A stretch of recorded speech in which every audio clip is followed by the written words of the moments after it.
কিছু বৃষ্টি ফিরে আসে, কিছু ঋতু ফিরে আসে, কিন্তু কিছু শৈশব আর কোনো দিন ফিরে আসে না।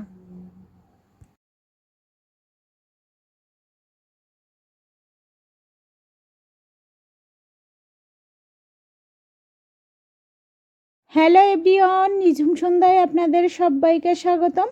কাছে এবং দূরের যে যেখান থেকে আমার এই ভিডিওটা দেখছেন, আশা করি সবাই সুস্থ আছেন, ভালো আছেন। আমরাও সুস্থ আছি, ভালো আছি। বৃষ্টি শুধু আকাশ থেকে ঝরে না, কখনো কখনো বৃষ্টি ঝরলেই স্মৃতির দরজাটাও খুলে যায়। আর ফিরে আসে এমন কিছু মানুষ, এমন কিছু দিন যেগুলো আর কোনো দিন ফিরে পাওয়া সম্ভব নয়। আজকের সকালটা শুরু হয়েছে বৃষ্টি রিমঝিম শব্দ শুনতে শুনতে। ঘুম থেকে উঠে সবেমাত্র জানালাটা খুলেছি, আর জানালা খুলতেই কানে এসে লাগলো বৃষ্টির সেই ঝুমঝুম রিমঝিম শব্দ। মাঝে মাঝে বৃষ্টির শব্দ শুনতে ভীষণ ভালো লাগে। মনে হয় প্রকৃতি যেন নিজের হাতে একটা সুর তুলছে। তবে সেই বৃষ্টি যখন অতিরিক্ত হয়ে ওঠে, দিনের পর দিন থামতে চায় না, তখন সেই মায়াবী শব্দটাই একসময় বিরক্তির কারণ হয়ে দাঁড়ায়। বৃষ্টিটাকে আমি হাত দিয়ে ছুঁতে চেয়েছিলাম, আর ঠিক সেই মুহূর্তেই মনে পড়ে গেল বাবার বাড়ির কথা। বাবার বাড়ির সেই পুরনো ঘরটার জালনার পাশে বসে ছোট্ট আমি দুপা দুলাতাম। টিনের চালে বৃষ্টি পড়লে চারপাশে যে রুমঝুম শব্দ হতো, সেটা ছিল আমার শৈশবের সবচেয়ে প্রিয় সুর একটি। জালনার পাশে বসে হাত বাড়িয়ে বৃষ্টিকে ছুঁয়ে দেখার চেষ্টা করতাম। কখনো কখনো সেই পুরনো টিনের চালের স্ক্রু ভেদ করে বৃষ্টির জল ঘরের ভিতরে টুপটাপ করে ঢুকে পড়তো। সারা ঘরে ছড়িয়ে পড়তো ছোট ছোট জলের ফোঁটা। অথচ সেই ভেজা ঘরটাও তখন আমার কাছে কত আপন, কত সুন্দর মনে হতো।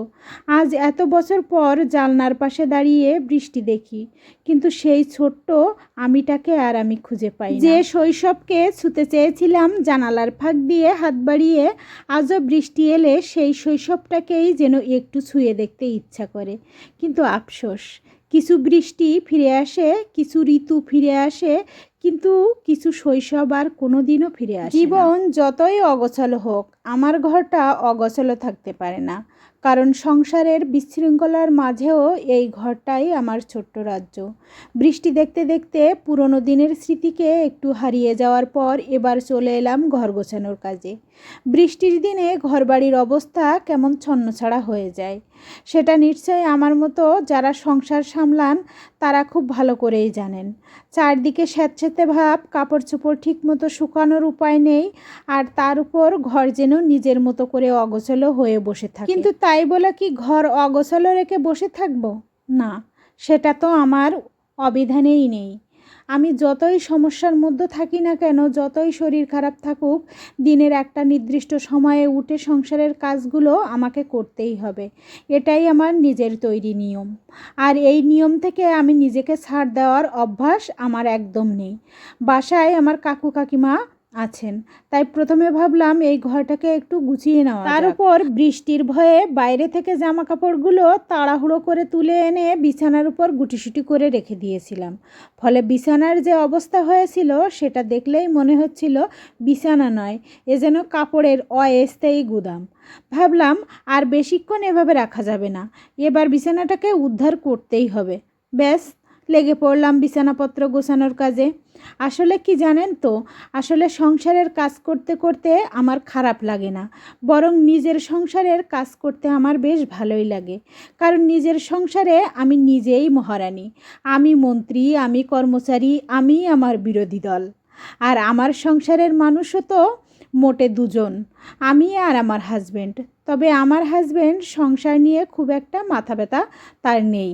তার দর্শন খুব সহজ, দিনে 3 বার ভালো করে খেতে দিলেই নাকি সংসারের দায়িত্ব মোটামুটি তার ক্ষেত্রে সম্পূর্ণ হয়ে যায়। এখন আপনারাই বলুন, এই পরিস্থিতিতে সংসারের বাকি দায়ভারটা কার কাঁধে এসে পড়ে? অবশ্য আমার। যাই হোক, একে একে সব জামাকাপড় ভাঁজ করে সুন্দর করে রেখে দিলাম।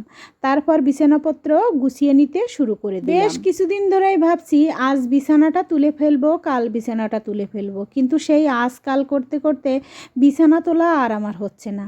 কারণ বিছানা তুললেই তো আরেক বিপদ। বিছানার চাদর ধুতে হবে, বালিশের কাভার ধুতে হবে, সব কিছু পরিষ্কার পরিচ্ছন্ন জন্য করতে হবে।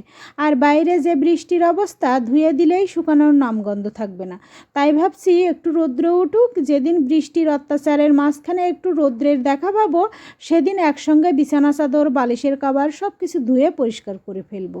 অবশেষে অনেক বক বক করতে করতে অনেকটা সময় একদম কাটিয়ে দিলাম আপনাদের সাথে। ঘরটাকে সুন্দর করে গুছিয়ে নিয়ে আমি মাছটাও কেটে ফেলেছি।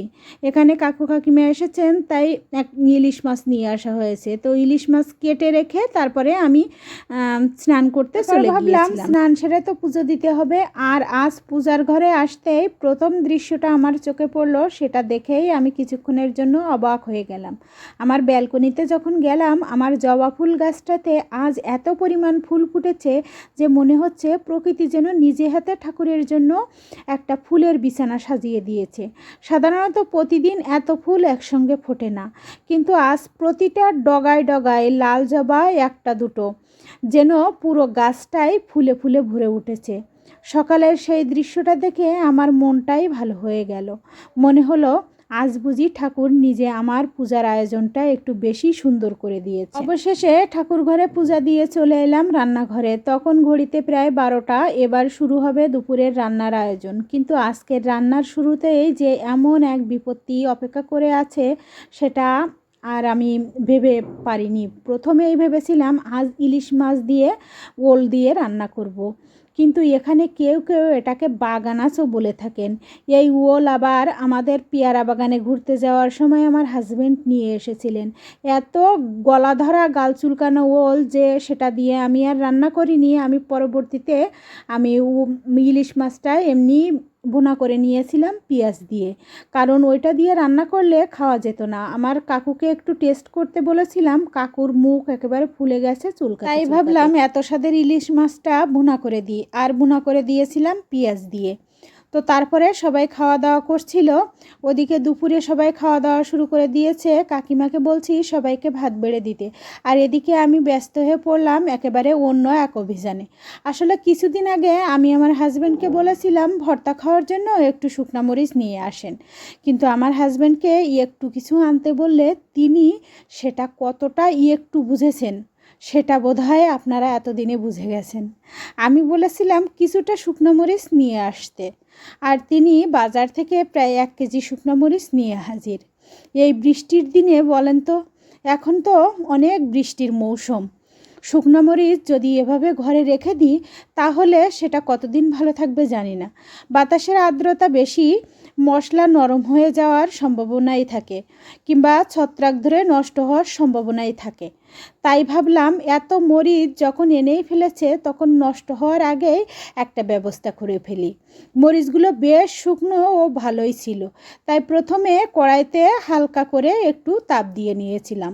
উদ্দেশ্য একটাই, মরিচের ভিতরের আর্দ্রতা যেন আরও কমে যায় এবং পরে গুঁড়ো করে সংরক্ষণ করলে সহজে নষ্ট হয় না।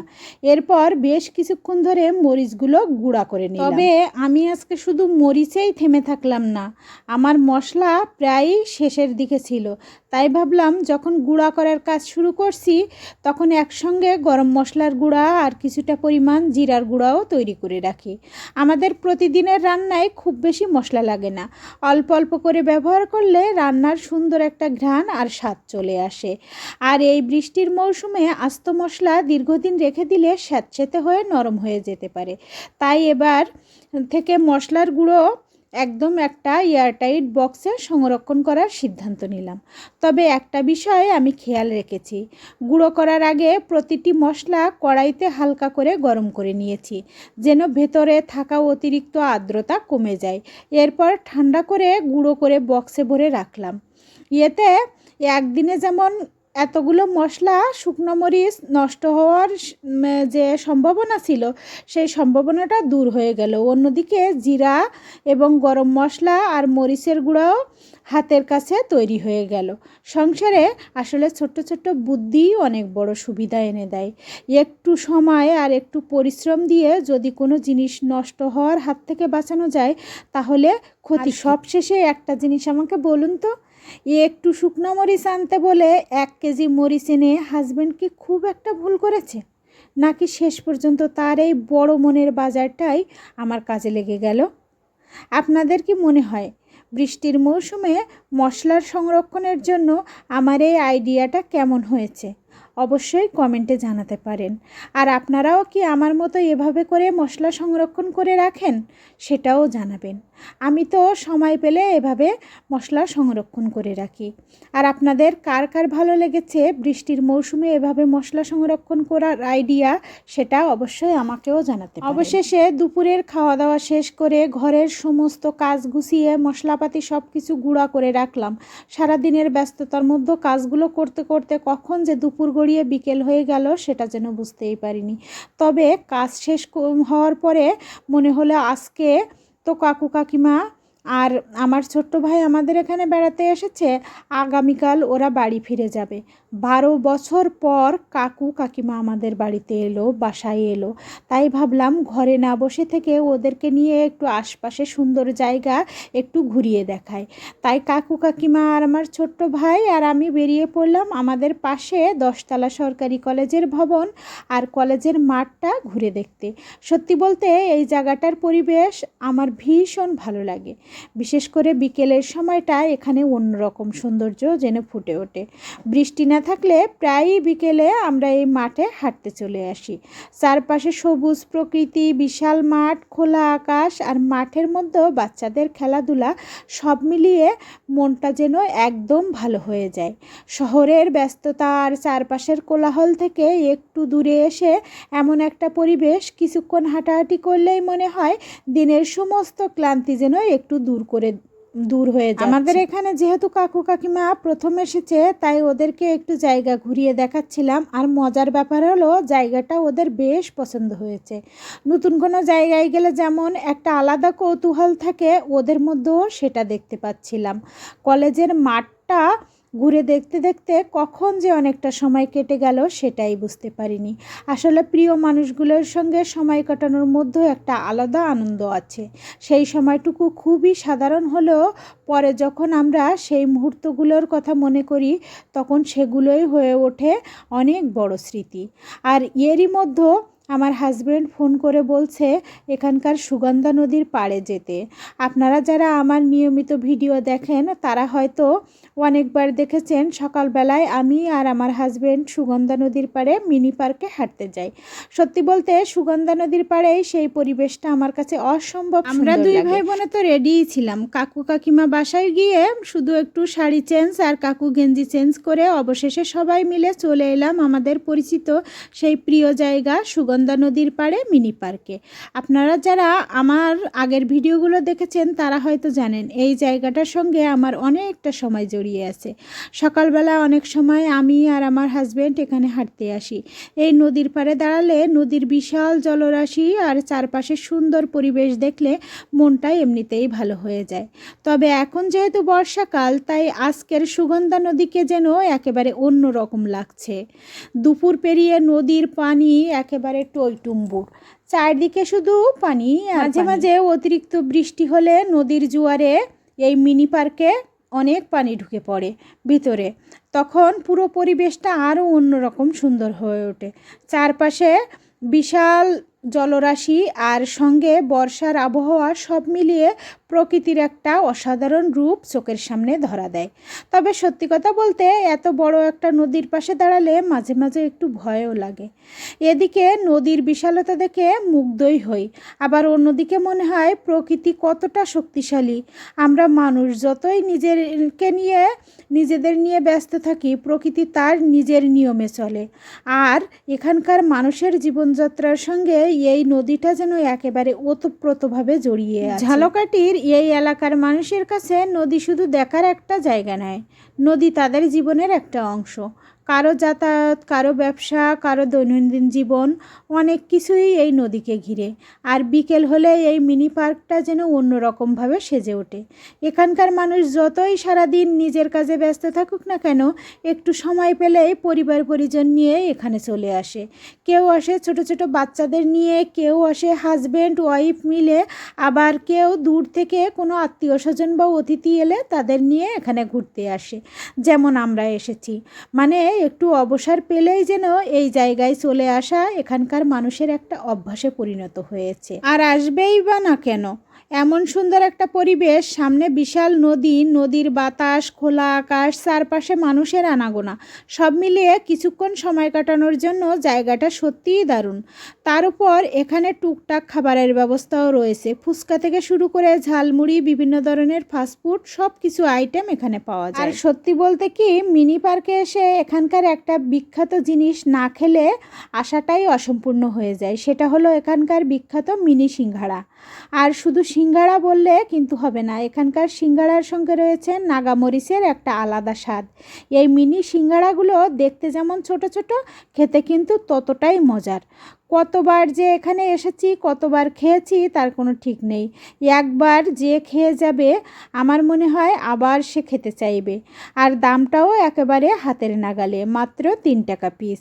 এক প্লেটে সাধারণত 30টা মিনি সিঙ্গাড়া থাকে, তবে কেউ যদি কম বা বেশি নিতে চায় সেই অনুযায়ী দেওয়া হয়। আর এখানকার একটা বিষয় আমার সবচেয়ে ভালো লাগে, নির্দিষ্ট একটা সময়ে সিঙ্গাড়াগুলো তৈরি করা হয়, তারপরে সঙ্গে সঙ্গে ভেজে পরিবেশন করা হয়, মানে একেবারে গরম সিঙ্গাড়া। অবশেষে সারাদিন ঝালকাঠি শহর ঘুরে ফিরে আমরা বাসায় ফিরে এলাম।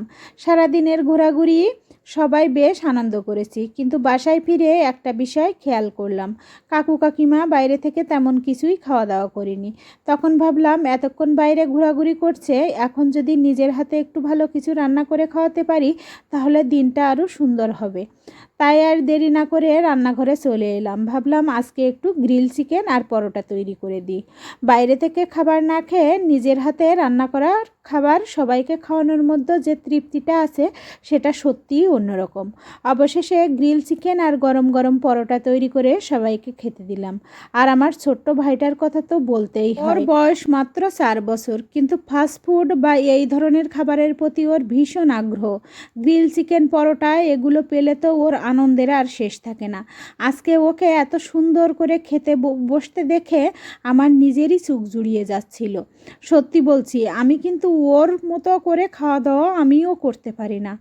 এত ছোট্ট একটা মানুষ অথচ কি সুন্দর করে গুছিয়ে খেতে পারে, সামনে থেকে না দেখলেই হয়তো বিশ্বাস করতে পারতাম না। এখন যে ভিডিও ক্লিপটা দেখতে পাচ্ছেন সেই ভিডিও ক্লিপটা ওদের চলে যাওয়ার সময়, আর আমার ছোট্ট ভাইটার মুখ দেখেই বোঝা যাচ্ছে চলে যাওয়ার সময় আমাকে কত আদর করে গেল। ওর ছোট্ট মুখটা দেখলে আমার বুকের ভিতরটা কেমন করে উঠছিল। অবশেষে ওরাও চলে গেল, ভারাক্রান্ত মন নিয়ে আমিও বাসায় চলে আসলাম। তো আজকের ভিডিওটা কন্টিনিউ করছি না, যদি ভালো লেগে থাকে তাহলে আমার সাথে থেকে যেতে পারে।